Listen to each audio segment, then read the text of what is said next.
Our marketing section is focused on digital hospitality. David Rev Ciancio, CEO of Yay Management and Head of Revenue Marketing with Branded Strategic, will share his perspectives on best practices for developing a comprehensive digital marketing plan, industry trends, and success criteria for selecting and deselecting technology.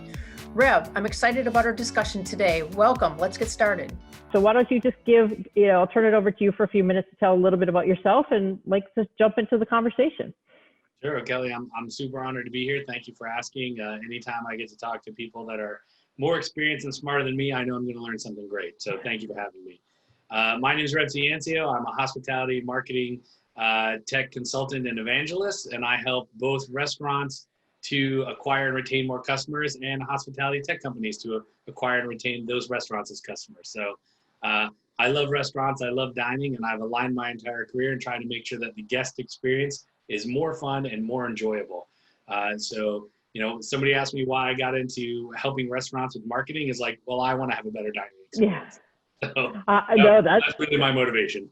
That's awesome. And, we talked and, I started my career in running restaurants, working for a family bar and restaurant growing up. But today, even pre-COVID, it's gotten very complicated, right? And so before it was all about serving great food and delivering that great experience within your four walls.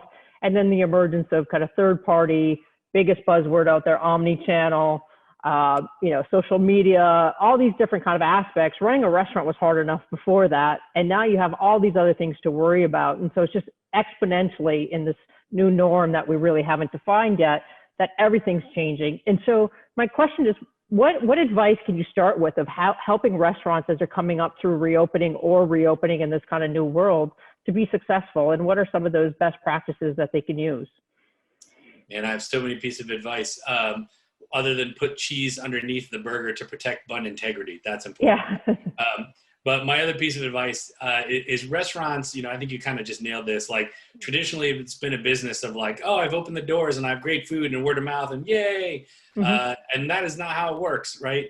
Now the online world is just as important your dining room in an offline world, right? Mm-hmm. And I believe that there are 25 digital touch points that happen in the customer journey to eat one meal at a restaurant. And so if you're a restaurant and you're not thinking about what your digital footprint means to your physical footprint, you're making a mistake, because consumers, the journey to eat a meal starts and ends online, right? Mm-hmm. So my number one piece of advice is think about your online footprint as part of your offline journey. So I agree, in today's world, online is the business could exceed what your kind of in the four walls revenue is. And so how do you get started? It's not just about kind of slapping a website up or, putting on the ability to, order. How do you navigate the strategy? What's the best way to get started? Well, I think if you're a brand, the best way to get started, assuming that you have a brand Bible, right? You have core values and key messages and a mission statement, and you know who your identity is and you have your North Star. Assuming you have that, right? Start to align the customer journey to get to your store, right? Mm-hmm. And think about what you can do in all of the moments where a customer touches your brand online that isn't in your dining room. Right? Did they use search, right? So what do you need to do to your Google My Business profile, or are they on Yelp? What can you do to Yelp to extend your brand? Your online ordering, your social media, like all of these places, where do your menus live? You got to think about all of the places that the customer journey extends online, and then how can you apply that branding that's in your Bible? What key messages, what images, what feelings and emotions can you invoke from somebody who's on an open table page? You know what I'm saying? Like you got to think about what are all the things and what are all the steps that a customer takes to get to your door. When you can start to align those with your in-store experience, then you start to think about what happens after the customer leaves. Mm-hmm. Do they leave a review? Do you want to follow up with sentiment analysis? Did you do a comment card? Can you send them an email? Do you want to send them a text? Like, just think about all the touch points that the customer has. Again, I think there's 25, mm-hmm. right? And what can you do to extend your brand to make sure that you are managing those moments? Because I would ask this, right? If I went up to any operator, regardless of if you're a mom and pop shop, fine dining, or you're the largest chain, if a customer walked up to somebody that worked for the restaurant and said they had a bad time, mm-hmm. would you not handle that in that moment? you would. Okay. Yeah. So you need to treat your online footprint the same way you would treat your in-store experience. Okay. And when I hear that an operator, again, regardless of multi-unit, single unit, don't care. If you don't respond to your online reviews, well, why would you do it in store, but not do it online? Okay. And the same thing, if a customer walked up to a GM or an owner or a bartender or whomever, a counter service person and said, "This was awesome. I loved it." What would you do? You would say thank you. You would extend your gratitude. You might give them a free dessert. I don't know. Why does that service mindset not apply itself to online, right? And so start with that. Change your mindset. No, absolutely. And I think that's important because, in the restaurant where that negative experience, it's, at that table touch, you can deal with it right there. And it's kind of contained within that table, right? You might get the table next door that might hear something if somebody's really loud. A negative review goes online, it stays there forever, right? Like it's there and out and live for, the masses to see. And so, addressing it is critical. How does like changing that mindset, like how can technology help enable a restaurant to do that, right? Because there's the mindset change. And, I often say change in delivering technology is one of the hardest things we do. The technology is generally not the hard part. It's the change that becomes the challenging part. But how can technology make that simpler for, operators at all scale? Well, I think we were in this age before COVID, and now in a post-pandemic world, it's just been accelerated. But I believe in digital hospitality. Okay, the restaurant business in a pre-pandemic world was based on physical hospitality. I came to the store. I had somebody bring me food. I sat in the restaurant. I held the bag. Right. Those are very physical, real world. Mono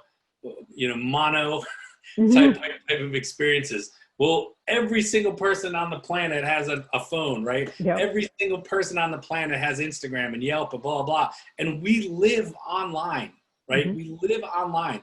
So in trying to make sure that you are giving digital hospitality now, that is just an extension of the same service, right? So tech is what enables you to manage those moments in the customer journey, whether it's, post-service sentiment analysis, or managing reputation, or listings management to make sure your information is correct on Yelp, or whether it's remarketing to current customers. Look, I think operators are like everybody else on the planet.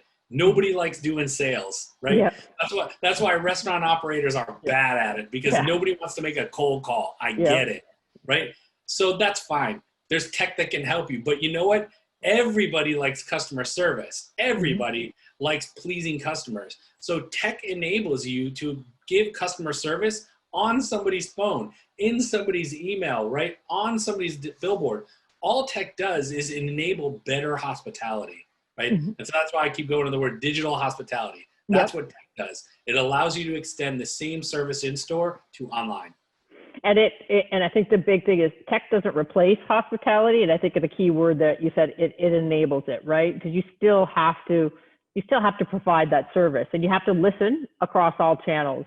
I think you bring up an interesting point, and, one that I'm pretty passionate about is, and maybe COVID helped kind of be a catalyst for the industry.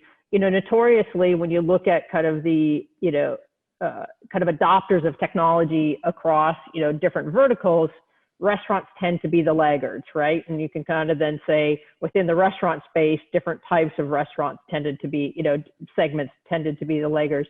Like, why do you think that is? Why do you think with retail and banking and even things like insurance, kind of we're fast forward from a tech adoption perspective, and restaurants lag behind? And then my question out of that, do you think COVID was a catalyst to show people or kind of kick people that, we're going to have to start making some investments in upgrading some of the infrastructure that you have in the restaurant, the tech stack? Sure. I have a lot of theories about why restaurant operators operate. They do. They may not all be correct. But look, I think the bar for entry for opening a mom and pop hospitality business is actually kind of low, right? Like, you want to open a pizza shop or you want to buy a franchise, like there's kind of like all financial levels of ability to, you want to own a Subway or you want to start a pizza shop, like it's not that hard, right? anybody can scrape together enough nickels to do it. Like, it's not hard. And so because the barrier for entry is low, right, and the expectation is not managed, like, people think they can just come in and do things the old way and it works, but it's just not how it is. Why they've not adopted to that, I don't know. But for sure, there's research out there that says pre-pandemic, right, there were more restaurants on the streets of America than there were mouths and desired meals to be eaten at them, right? Amazing. We were heading to a reckoning anyway, right? There was more hospitality businesses out there that could feed mouths with the available amount of meals they were going to purchase in a week to sustain that amount of business. The reckoning was happening. All the pandemic did was turn up the heat, right? It accelerated. And look, I feel real bad for anybody that lost a job, anybody that lost money, that lost a business. It is terrible, but this was coming, okay? This was coming. And the salvation, the other side of this is opportunity. And I believe that there's only two kinds of restaurants that are going to really flourish after the pandemic. And one is that restaurant that's been around for 60 or 70 years, that's just regarded as like a classic and a fabric of the community, and has like long time been a favorite and doesn't need technology because word of mouth extends decades and family generations. Okay, they're probably safe. Yeah. And the rest are those that adapt and adopt to the needs of their community and understand that customer service happens online. Like, that's it. Those are the two models you can have. And I don't think you can reverse engineer 100 years of history. No, absolutely. And I also think you talk about habits, right? I mean, during COVID, people are now, we've created habits of people ordering online, right? And so, I think we all want to get back into restaurants. I think we all crave that experience, and that, that's why we went to restaurants to begin with, to have that. It's about moments and experience and sharing with our friends and our colleagues, and, and kind of getting out of the house and doing that. But also during COVID, we developed new habits of it's easy to bring that back to me from a food perspective and a convenience, right? And so balancing that too. And so, everybody talks about, online's not going away. Deliveries might change and morph into more aggregation or, different types of things, but, extending outside that four walls isn't going away. And so, having that, seamless experience across those channels is going to be critical, for people who are going to win coming out of this. I agree 100%. I read somewhere as we're doing some, somewhere that you had made that, said that coming out of COVID, that the customer journey is the new king. So I'm a little bit old school operator. I think it was ingrained in my head early on in my restaurant days that cash was king, but, let's talk about that. Why is owning your customer so important? And, once you own that customer, what are the things you can do to really drive incremental sales and profitability by having that customer information? Sure. Well, I think having customers leads to cash. So I would say all roads lead to cash. Hopefully. I don't know that there's really a horse or cart argument there. Yeah. They kind of got tandem. Yeah. But look, I think that, I hate to think of it in terms of like owning a customer. And the only reason I use those terms now is because right now a lot of restaurants don't, right? Third-party delivery services actually own the customer. And so I want to invoke that emotion in operators, from the biggest to the smallest, that like, look, the data shows consumers want to order direct. 70% of consumers have said, I would prefer to order direct from the restaurant. And I don't think that study cared if it was Dunkin' Donuts or Ferrazzoli's Pizza, which is, by the way, great pizza in my town. Like, customers want to be loyal to a product, right? Why do I choose the face soap I use? Why do I choose the paper towels I buy? Why do I choose the car that I choose? Why do I watch the entertainment I watch? Because it aligns to who I am as a person and my values, right? Well, restaurants are no different, right? Consumers want to be direct guests. And so if a restaurant can manage the expectations and surprise and delight the customer, they're going to get more trips. Like, look, I love Wingstop, right? But it's a 14-minute drive from here. Ferrazzoli's is around the corner. It's just much easier for me to go to Ferrazzoli's, and he has wings. So if Matt from Ferrazzoli's sends me an email once every other week to say, Rev, don't you want those wings again?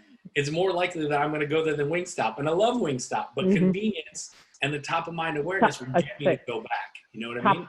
that's what I was going to say, top of mind awareness, right? And finding out, shifting from kind of mass media marketing or mass campaigns to having a one-to-one direct conversation with Rev and understand Rev, like you're almost inside Rev's head and can think, predict what he's thinking and serve up the right offers or the right, communication at the right time. And I think that's the Holy Grail that everybody's working to. And it starts with the data, right? And having that information of really driving that into that kind of personalized experience. For me, I think that's what's going to be the differentiator, right? Yeah, I like to joke with people. It was like, why does Arby's email me on Mondays about French dip sandwiches? Because when I worked in the city across the street from Arby's, I would often go there on a Monday afternoon and order a French dip sandwich. So why email me about their orange vanilla cone when I want the French dip sandwich on a Monday? Yeah, and it's not random that they do that, right? I think the other interesting part is, when we talk about owning the customer, and I'll tell you experience I had, in Miami, I order the same salad. I'm a creature of habit, like most people are, like same place through, one of the delivery providers, like at least 3 times a week, because I hate cooking, right? And so for me, it's easy when I'm traveling. And, I think after maybe the 20th time of ordering the salad, they delivered the wrong item. And so I called the restaurant and I got a response that said, not us, it was, X delivery provider, call them. So my loyalty wasn't to the delivery partner. My loyalty was to the restaurant. And guess what? After that, it wasn't, what you're saying, making it right. It wasn't, hey, let me take down your information. Let's get you the right food. It wasn't anything. It was go call, get online on a chat with your delivery provider and figure it out.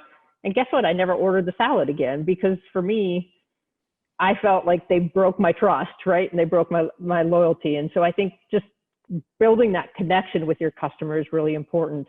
Like how do restaurants, like what's some advice you can give for people to avoid situations like that? Because it's happening more and more, right? And so there's this, all of a sudden, once the product leaves the restaurant with the provider, it also becomes somebody else's problem.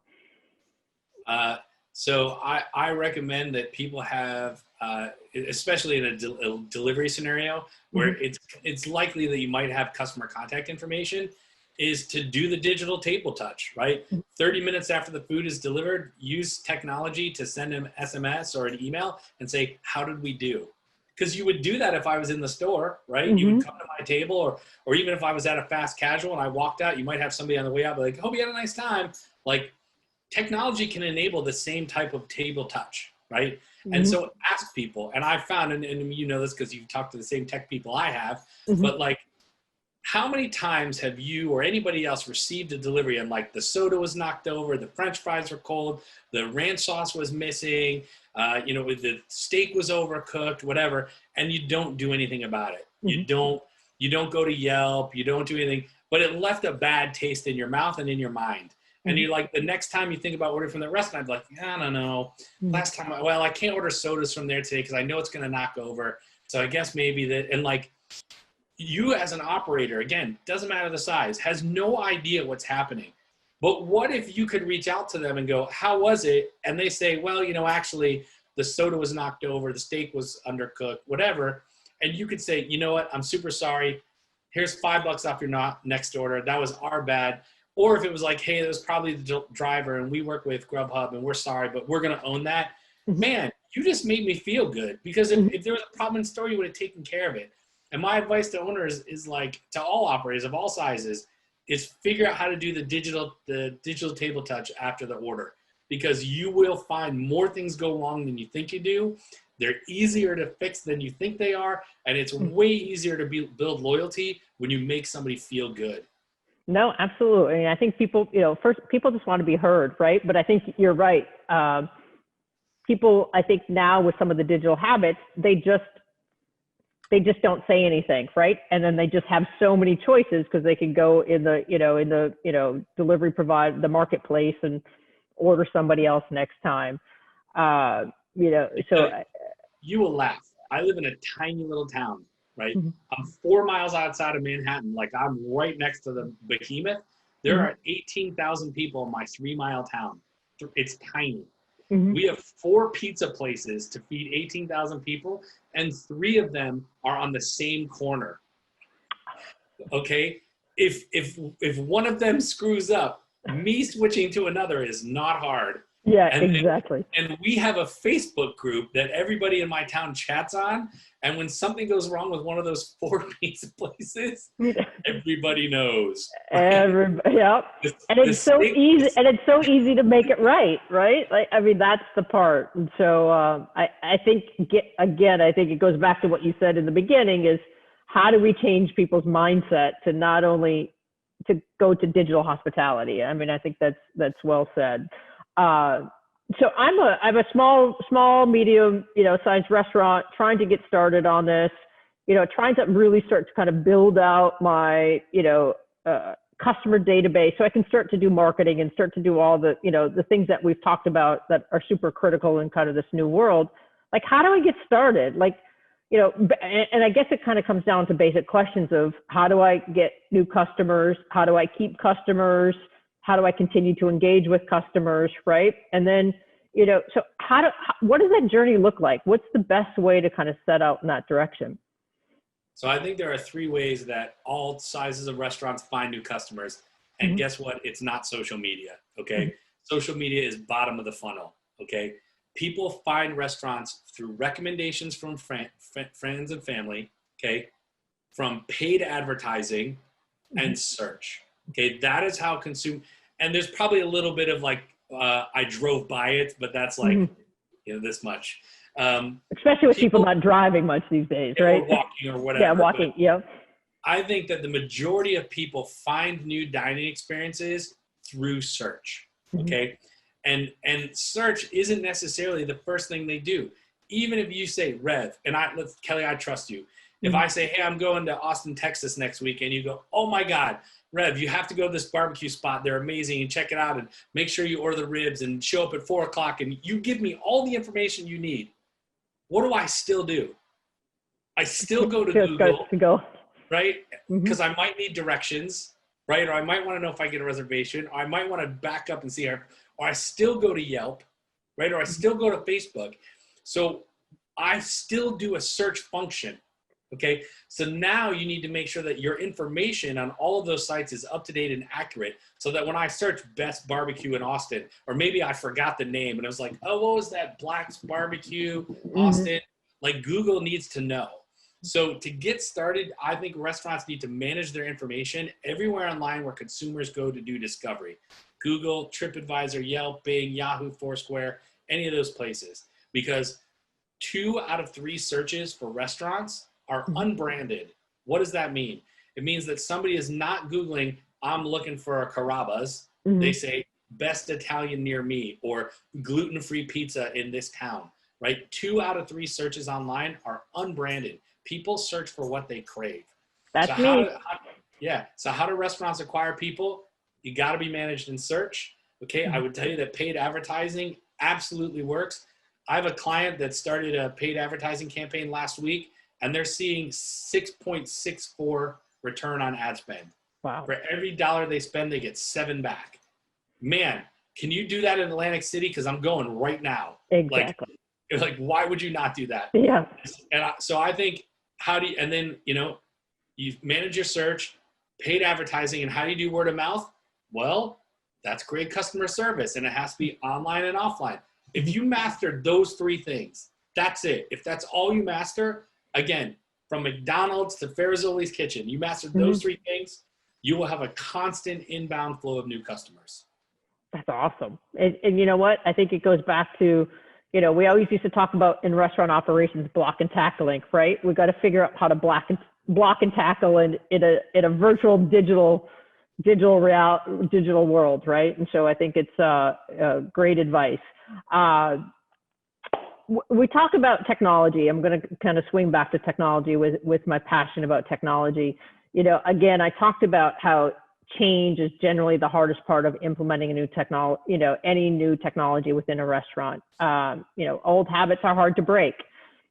What advice, I know you've done a lot of tech implementations and you're actively involved in a lot of different, kind of tech, in the restaurant industry. What advice, like how do I make sure that I'm not, having one of those disastrous implementations when I'm out, like looking for a new piece of tech and then also, deploying it within my restaurant? Oh man, I think I'd have a lot more money in my bank if I could clearly answer that question. We all would, and I would have as many kind of, battle scars. Yeah, totally. So here's the best way I would attack that. I would sit down literally with a piece of paper or a Word document, and I would write down my customer journey. Mm-hmm. What are all the things that my customer goes through from discovery to acquisition to experience to retention? What are all of those points? Okay. I would then ask myself, what do I need to align myself with those points? Okay. Mm-hmm. If you then know, well, I need listings management and paid, and I need social and email, blah, blah. If you know all your things, right, then you have to look at how do these work with my current system? And the place to start is your POS. Mm-hmm. Okay. And so does your POS integrate to all those systems so that you can have a single source of truth or an easy way to manage that data? Do you have wait list? Are you doing reservations? What is your email provider? If your POS solution cannot align to your tech needs for your customer journey, you need a new POS. Mm-hmm. Okay. And a lot of people are like, oh my God, it's so much money and it's so much implementation. Yes. And you know what? You're losing money every day Mm-hmm. because you have it. Like, do not prioritize by ease, prioritize by value. Okay. And so if your POS has great integrations and work out, great. Start backwards. Okay. A lot of people like to think like, how do I get new customers? I think you should start with how do I retain customers? Mm-hmm. And what technology helps me retain customers? If you know what technology helps you drive more orders or bring more reservations, well, then what's the thing that you need to get more of those? Is it an email address, Mm-hmm. right? And so you got to reverse engineer at the bottom, the middle, and the top of the funnel to get more email addresses, okay? If you have customers in your story, like, how'd you find out about us? And 9 out of 10 people say TripAdvisor, you need to start working on TripAdvisor. You see what I'm saying? Yeah. And you can reverse engineer your success. If you know what happens at the bottom of the funnel and you know how to do retention, you can reverse engineer the top of the funnel and you can choose the pieces of technology that help you do that. Okay. I have a client, 15 locations. Pre-pandemic, they were 75% dine in, 25% delivery. Well, that went away real quick. We literally were like, you know what? Our tech stack actually does not help us make the type of money we could make. And we ripped out their entire tech. I mean, Kelly, I'm not joking. We ripped out everything. We ripped out legacy POS. We ripped out their email. We ripped out everything. That business is now, their first party ordering is up 200%. Last week alone, four of their stores did $100,000 in business. Okay. You got to think about it. Start with map the customer journey. Mm-hmm. What tech do you need to enable the customer success? Does it map to my POS? Yes. Okay. Start building it out. If it doesn't map to your POS, you got to get a new POS in there. Yeah, no, absolutely. And we could spend hours talking about POS because I'm very passionate about it.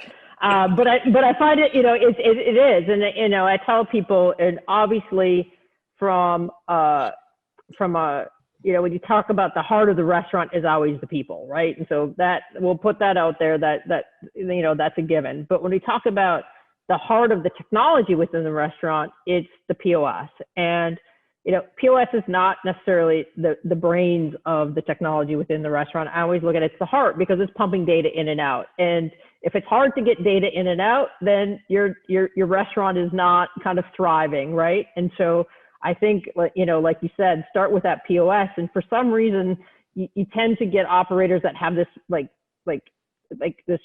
it's almost like protective of their legacy POS because it is a big investment. The great news is with some of the cloud POS and some of the new technologies, the total cost of ownership is dropping. So that kind of entry point, that capital expenditure is less and less. But, I remember having discussions of, I can get 7 years out of my POS or I can get 8 years out of my POS. I'm like, well, first abstract hardware from that because that's a different story. But software has evolved in 7 years. And I just go, you haven't kept your same phone for 7 years. Now there's a few that have, so you got to give those exceptions. But Like you have to like software is developing so fast that you have to have something that you can continually adapt to kind of the change in the marketplaces, right? And so clearly I'm passionate about POS, and POS is not a mattress, right? It's not, and you can't just flip it over, and get another 10 years out of it. And so, yes, if you're struggling, because it drives so much more efficiency within the restaurant, right? And so,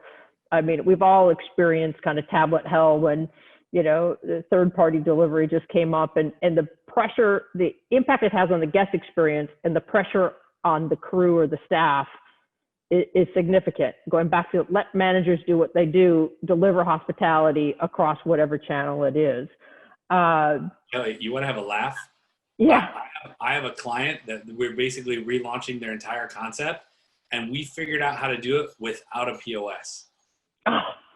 We started at the customer journey. We started aligning what are the things that we need to acquire and retain customers. And as we started reverse engineer, we realized we actually don't need POS. We found another way to do it. And when we realized we could do it without POS, everybody was kind of like, wow. Yeah. So it's so ironic you say that, because I'm having those, like, I've been preaching this message for a while of like changing mindset of becoming a commerce transaction, right? And kind of online, and it all becomes one. And so I'm hoping you and I have another conversation someday about POS and the future of it, because I agree. The world is changing. You need commerce, but the idea of the traditional POS, I think, is starting to kind of go by the wayside. So yeah, I'm excited about what the future is going to bring for that. Yeah, we found a way to harmonize the data that didn't require that system. It was great. Mm-hmm. So Rev, I think the important part, right, is we talk about tech and we talk about enablement, right? And tech is about solving problems, right? Everything you do is just, what is the problem you're trying to solve, and how can tech enable a much more effective way of solving that problem? And so I think as people start to look at investment strategies, that's the best, thing, the best way to approach it.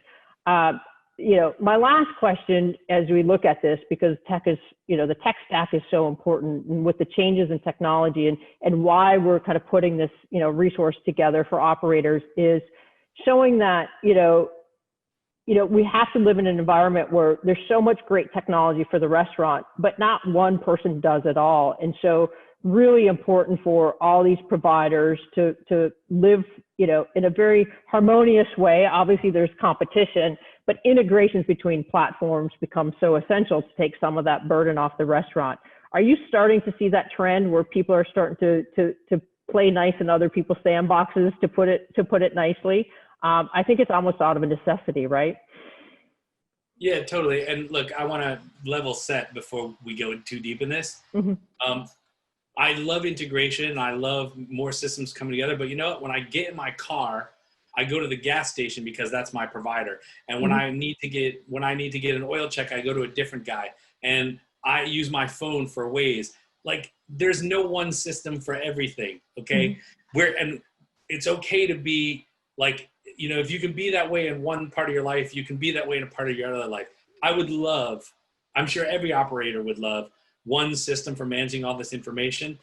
It's probably not in our lifetime, right? Because technology will continue to develop. So the key is to find the systems that work together the best. Now, I'm definitely seeing trends where systems are having more options and you have to have less things bolted together. I applaud that, right? But what happens if everybody has all the things? Now what? Yeah. Now it comes down to which one of the things do you need the most, right? It comes down to how is their customer service, right? What is the pricing? So again, I would always start with my customer journey. What is my customer's journey and how do I align to it? And let that plus your brand messaging guide your decisions. Yeah, and I find too is, and hopefully, over time people kind of come together and build up these capabilities. But I think it's also this trade-off of people who are focused and great at delivering X. If they try and be too much, just like we are in our lives, if we try and do too much and be kind of the jack of all trades, then we're an expert at nothing, right? And so, like, focus on getting the experts in the specific areas, and then let the tech through the enablement kind of do the integration to become the seamless part of what we do, right? And so Fully agree. No real one-stop shop right now, although it can be a North Star that we all kind of aspire to. Rev, just closing comments, just wanted to thank you again. Really enjoyed our conversation, learned a lot today. If people want to get in touch with you, or, what's the best way for them to reach out, or, to engage with you? Awesome. Well, thank you for having me. I love conversations like this. I appreciate you nerding out with me. So thank you. People want to get in contact with me. I am Rev Ciancio on every platform. Most people are like, I don't know how to spell that. You can Google expert burger taster. I will be the top 7 results. You can find me that way. Or if you just can't do that, I run the world's largest French fry themed Instagram account. So I almost got 400,000 followers. It's called Fun with Fries. If you go to Fun with Fries, you can tap Rev Ciancio on the bio and find me. So awesome. I'm going to check it out. Thank you so much, Rev. Thank you. I really appreciate it.